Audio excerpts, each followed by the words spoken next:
Hey colega, ¿quieres ir ahorrando ya? ¿Buscas pagar menos por tus videojuegos? Hasta 6 millones de personas ya estamos ahorrando un montón en nuestros videojuegos de acción, deportes y RPG favoritos gracias a Eneva. De hecho, podéis descargar su aplicación o entrar en la página web porque está disponible tanto en España como en Latinoamérica. Empieza a ahorrar ya entrando en los links de la descripción. Y a partir de aquí, todo es toxicidad.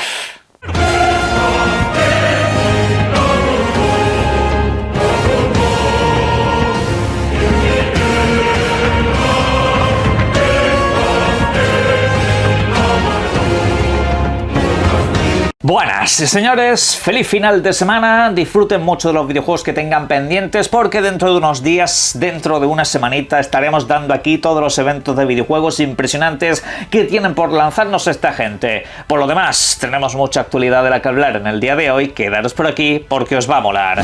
También parece que está molando mucho el nuevo videojuego de Elden Ring. Pues ojo porque tenéis el título que estamos comentando aquí en descuento a través del link de la descripción a Eneva. Si os pasáis por ahí veréis que el videojuego, por ejemplo, para Xbox en vez de a 40 está a 35 más el 11% de cashback que te regresa a tu cartera. También pasa lo mismo con la versión de Steam, que está a unos 30 pavos con ese 11%. Si no os interesa el cashback, también tenéis el código mayo8 todo junto al final del proceso de compra en la misma cesta para que tengáis un 8% de descuento directo. Echadle un vistazo si os interesa este videojuego porque, como digo, vaya pedazo de cifras está haciendo.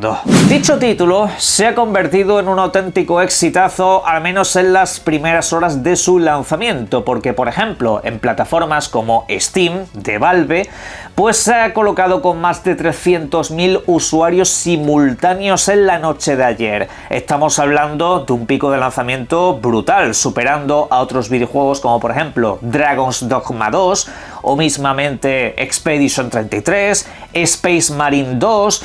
Por una cosa o por otra el videojuego lo ha petado, básicamente haciendo los mismos datos que tenía Starfield de lanzamiento. Y bueno, pues eso hablando de un jueves por la noche, como quien dice. Veremos a ver durante el fin de semana el recorrido que acaba teniendo. Pero las cifras son absolutamente brutales, a lo que hay que sumar que el título se ha convertido también en uno de los más vendidos en la tienda de PlayStation o por ejemplo en la tienda de Microsoft. En todas partes el videojuego está teniendo muy buena aceptación y está siendo muy jugado. Claro, la pregunta que viene a partir de aquí, ¿cuánto tiempo podrá retener esa audiencia? Porque más de uno lo que me ha comentado es lo que yo pensaba, el videojuego es muy divertido, y sí, yo en lo personal lo pude comprobar porque tuve acceso a una beta anticipada, y me lo pasé muy bien, siendo este un tipo de videojuego que a mí personalmente pues no me suele gustar, o al menos no me suele enganchar demasiado, pero este, la verdad que estaba bien construido. ¿Cuál es el problema? El contenido. No hay tampoco demasiado contenido. Una vez te pasas las misiones y tal, realmente es para estar con los amigos haciendo un poco el ganso y punto pelota. Ya está. Veremos a ver cómo se las apaña el estudio para de cara al futuro meter un contenido interesante, actualizar determinadas cositas, agregar funciones que suelen tener los jugadores más competitivos, etcétera, etcétera. Y así pues tener una cadencia que no deje este videojuego en el olvido a lo largo del próximo mes. Ya lo iré comentando en el canal, porque puede ser que eso también suceda, pero en fin, de momento ha sido un éxito. Y también cabe decir que a la hora en la que se lanzaba este videojuego, el portal de comunicación Windows Central ha dejado caer una auténtica bomba de relojería en cuanto al futuro de las videoconsolas Xbox, tanto a nivel de sobremesa como también a nivel de videoconsolas portátiles. Y es que precisamente la consola portátil de Xbox, la propietaria, no de terceros, no de Asus, ni de Lenovo, ni de ninguna de estas compañías, no. Una videoconsola portátil desarrollada por la propia Microsoft ahora mismo estaría congelada, que no cancelada, sino que estaría en pausa. ¿A qué se debe esto? Pues que Microsoft ahora mismo está invirtiendo todos sus esfuerzos en dos cosas. Uno, la sucesora de la Xbox Series X. Y por otra parte, también estaría invirtiendo tiempo en la mejora de Windows 11 mismamente para que se muevan ahí los videojuegos en unas condiciones más óptimas. Esto tiene todo el sentido del mundo. Algunos se han tomado la noticia como algo negativo y en realidad yo lo veo como un paso lógico y normal. Me refiero, Si tú vas a sacar una consola propia basada en un sistema operativo que se centra en Windows, que tendría pues un poco ese rollo híbrido PC-consola, lo primero de todo es que Windows esté optimizado, porque Steam con su sistema operativo se los está barriendo a todos, o sea, ese sistema es la leche para jugar a videojuegos. Y ahora pues lo que tenemos aquí entre manos es un Windows que no es tan funcional en ese sentido. Windows falla mucho y que además tiene los recursos en otras muchas tareas que no te sirven para absolutamente nada si tú lo que quieres es jugar a videojuegos. Eso me pasa a mí con la consola de Asus. Eso me sucede bastante, que no termino de tener ese rendimiento óptimo que estoy deseando muchas veces. Y hombre, por ende, tienen que mejorar primero ese sistema operativo antes de hacer lo propio. En principio, recalco que esto no tiene nada que ver con una portátil de Asus que quieran sacar durante este verano, durante las navidades, como se ha comentado. Eso sigue para adelante, porque ya me veo a los cantamañanas habituales diciendo: pero Semos, ¿tú no dijiste que la portátil de Xbox se había cancelado, se había congelado? Sí, porque una cosa es la portátil de Xbox y otra cosa es la portátil de Asus con el sello de Xbox. Son dos temas completamente distintos, ¿ok? Y bueno, pues lo dicho, lo primero de todo es mejorar tu sistema operativo para que eso rule en condiciones y luego ya formas el tuyo propio, porque además tienes que buscar el punto de equilibrio donde tengas las bibliotecas de PC y tengas la biblioteca de videoconsola, y eso para cuando lo lances tiene que funcionar, tiene que estar bien. Así que los pasos que se están dando para mí son los lógicos y normales, incluso para la videoconsola de sobremesa, que según comenta Windows Central sigue su desarrollo a todo trapo. Y bueno, cabe decir que esa videoconsola en principio también tendría ese famoso concepto híbrido PC-consola, en el sentido de que podrías tener incluso las tiendas de otras plataformas como Steam, y bueno, pues tendrías también lo que es la base de videoconsola establecida. Esa plataforma no sé si también va a estar muy basada en Windows 11, Windows 12 o lo que quiera lanzar esta gente. No tengo ni idea, más allá de algunas habladurías que se han dejado caer, pero entiendo que si ellos trabajan con Windows, pues sería lo lógico y normal, ¿no? Que tuviese al menos un sistema basado en ello. Así que los pasos, lo dicho, yo los estoy viendo en una escala bastante normalizada, y luego ya, en un momento determinado, puedes sacar la consola portátil, un mercado al cual creo que se está llegando, eso sí, bastante tarde. Al mercado de las portátiles ahora mismo se ha apuntado todo Cristo, aunque de momento solamente hay una y media que ha medio triunfado. En este caso la Steam Deck ha triunfado, no tanto así la Asus, y todo lo demás muy por debajo. Para cerrar bloque Xbox, también me gustaría comentar otra información interesante que ha sucedido durante las últimas horas relacionada con Game Pass. Ojo, no os lo perdáis. Forza Horizon 5 apareció ayer en el servicio de suscripción, pero no con su edición estándar, no, sino que de repente aparecía el logotipo de edición premium, como si dentro de Game Pass estuviera el videojuego base y además sus dos expansiones, aparte de todos los contenidos extras y paquetes que te otorgan dicha edición. Pues esto de momento parece ser que es un bug. Me refiero, al menos a la hora en la que yo grabo este vídeo, la gente no tiene a su disposición ni el pase de temporada, ni los DLCs de los coches, ni nada, de nada, de nada. El videojuego base sigue siendo lo que está disponible en Game Pass. Repito, al menos por ahora. Lo mismo el bug es que quieren incluir esa edición premium, pero sin embargo todavía pues no se ha actualizado, o vete tú a saber qué es lo que ha fallado. La otra posibilidad es sencillamente que se haya actualizado a una versión que no debería de estar ahí disponible, porque normalmente los videojuegos así de completos en Game Pass no suelen estar a disposición del público, suele estar el videojuego base para que luego se compre todas las expansiones.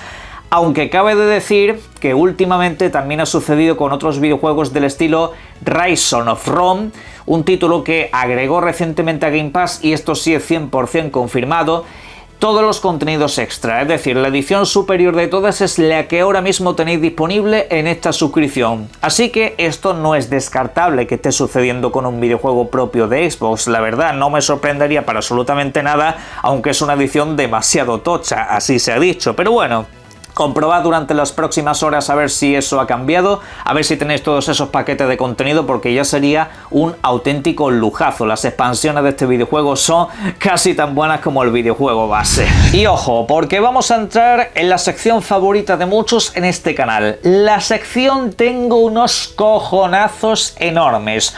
protagonizada por Yoshida, sí, el antiguo director de PlayStation, de Sony PlayStation.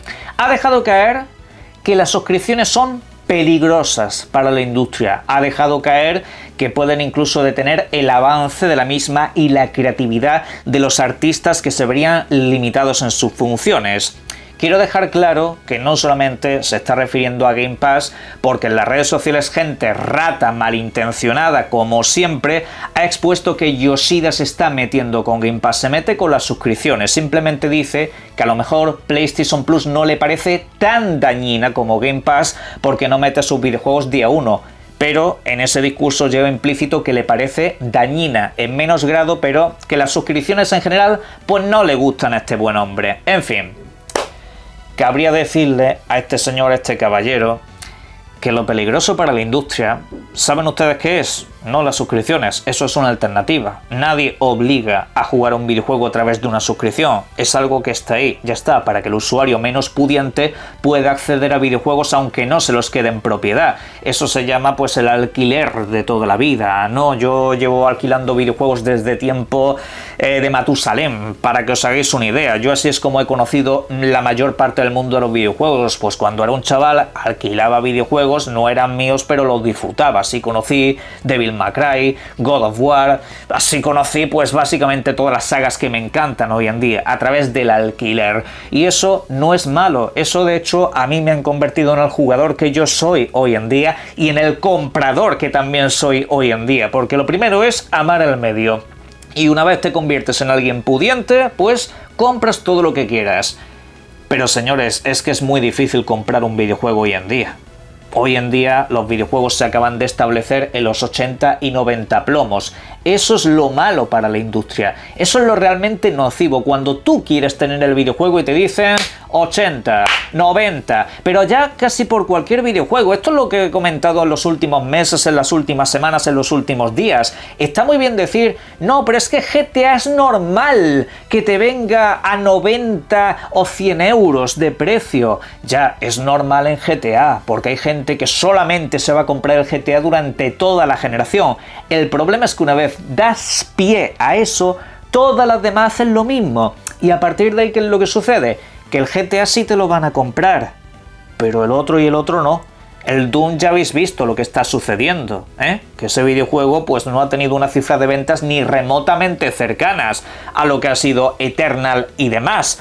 En cambio, fijaros, cosa de la vida, otro videojuego que entró en Game Pass al igual que Doom, como es el Expedition 33, ese videojuego ha vendido ya casi 3,5 millones de copias. ¿Sabéis cuál es la diferencia?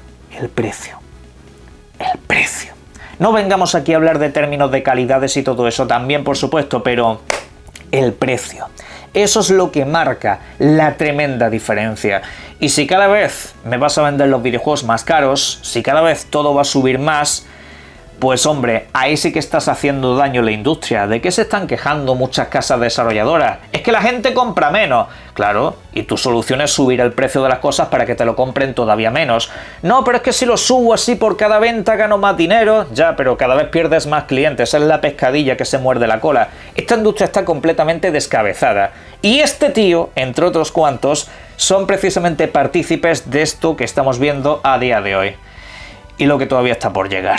Precisamente uno de los videojuegos más interesantes que entró en Game Pass durante los últimos tiempos ha sido este que estáis viendo en pantalla, Atomic Heart. Estamos hablando de un videojuego que tenéis reseñado en el canal y que a mí en lo personal me fascinó, me encantó. Es un videojuego que vale muchísimo la pena si sabéis a lo que vais. El punto, según ha comunicado el estudio, ya han alcanzado el hito de 10 millones de jugadores en todo el mundo. No habla de la segmentación venta-suscripciones porque es un videojuego que, recalco, estuvo disponible en una suscripción día 1, pero que sin embargo ellos están encantados con las cifras que han obtenido. Por una parte, les ha permitido completar un contenido expansivo en base a DLCs que ha sido, la verdad, bastante peculiar pero interesante, y además ya se pueden centrar en una segunda parte, lo cual me congratula muchísimo porque es que me parece un videojuego y un universo todavía muy explotable. Pero oye, tenemos muy buenas noticias en ese aspecto. Y precisamente hablando de cifras, también quiero comentaros unas muy interesantes que han salido acerca del videojuego videojuego que ahora mismo os estoy exponiendo en pantalla. Se trata de Dragon Quest XI, un título que, según ha comentado Square, ha vendido 8,5 millones de copias en todo el mundo. Una auténtica pasada. El título, cierto es que lleva muchos años ya en el mercado y que sí está disponible en todas las plataformas. A nivel de ports, este videojuego ha llegado a todas partes y además con unas muy buenas ediciones. Pues eso, el título ha sido un completo éxito. Ya solamente cabe preguntarse si Square va a acelerar motores para la siguiente entrega, que se está demorando demasiado y que además ha tenido ya un par de reinicios a sus espaldas. Veremos a ver si tenemos noticias durante los eventos de la semana que viene. Lo veo bastante complicado, aunque cabe recordar que lo que sí tenemos este año son los Dragon Quest 1 y 2 en versión HD Remake. No os lo perdáis. Lo que sí que nos vamos a perder, seguro, es una secuela para The Order 1886. Este título, que salió en exclusiva para PlayStation 4, ya sabéis, un título de acción en tercera persona de corte cinematográfico, que nos llevaba pues a un lugar victoriano, donde nos enfrentamos a criaturas y monstruos de todas clases, y va a tener dos secuelas, según han comentado algunos de sus ex desarrolladores. La primera de ellas se llamaba igual, solo que 1891, la segunda iba a ser 1899, ya estaba en primeras etapas de desarrollo. El videojuego ya había comenzado su producción, como quien dice, pero eso finalmente no fluctuó, no terminó de ir para adelante. Además decían que tenían previsto incluir una modalidad cooperativa / multijugador. Esto es una función que a mí siempre me ha resultado interesante en algunos videojuegos que podrían haberse establecido de la propia PlayStation. Por ejemplo, Uncharted o The Last of Us mismamente. Son videojuegos que podrías ponerle un modo cooperativo porque siempre tienes a alguien a tu lado. Es como, tío, la experiencia y aventura podría ser la misma, solo que con otra persona. Ya está, como una modalidad. La gente no sé por qué es tan reacia a esas posibilidades. Pero The Order pues no va a poder tirar para adelante con todas esas ideas, porque el videojuego no vendió básicamente nada, y honestamente lo entiendo. Para mí el videojuego fue una completa decepción. Se ve muy bonito, mira qué grafiquitos, sí, lo que tú quieras, pero el videojuego es un maldito pasillo y las mecánicas parecen como muy profundas, pero luego aprovechas las justas y necesarias. No sé, es un videojuego bastante fallido en demasiados aspectos, ¿no? Y que además incluso había capítulos que eran básicamente una cinemática, te daban un trofeo por ver una maldita cinemática. Y es como, bueno, no sé, la verdad que se podía haber aprovechado mejor. Pero bueno, os dejo esta información por aquí. En la caja de comentarios podéis dejar vuestras opiniones sobre este y todos los demás temas que hemos abordado en este vídeo. Disfruten ustedes mucho de los videojuegos. Un saludo.